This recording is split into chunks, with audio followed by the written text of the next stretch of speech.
Ensinnäkin rekisteröityäksesi ja luodaksesi tilin Riot Gamesiin, avaa haluamasi selain ja kirjoita hakupalkkiin Riot Games ja klikkaa ensimmäistä hakutulosta.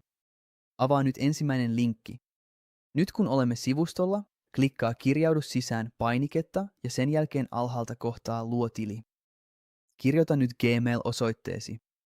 Tämän jälkeen voimme pyytää Riotia lähettämään meille uutisia peleistä tai muista asioista. Voimme rastittaa nämä kohdat tai jättää ne rastittamatta, jos haluat saada sähköpostia uutisista. Nyt klikkaa tätä painiketta. Tarkista nyt Gmailisi, sillä Riot lähettää sinulle koodin sähköpostin vahvistamista varten.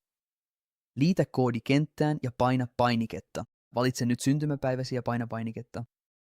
Kirjoita nyt nimi, jota käytät kirjautuessasi tilille ja sen jälkeen paina painiketta. Luo nyt salasana ja toista se vahvista salasana kenttään.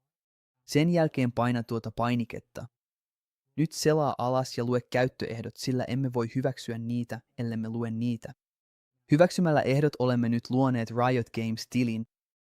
Nyt voimme tehdä muutamia asioita, kuten mennä asetuksiin, tarkistaa Gmailisi ja liittää Riotilta saamasi koodin, ja nyt olemme päässeet asetuksiin.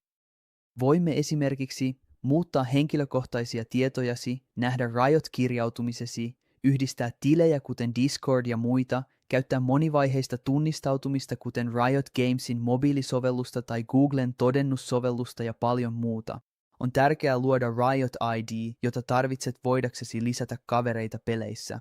Voit myös vaihtaa Riot IDsi, mutta sinun täytyy odottaa tietty aika ennen kuin voit tehdä sen uudelleen.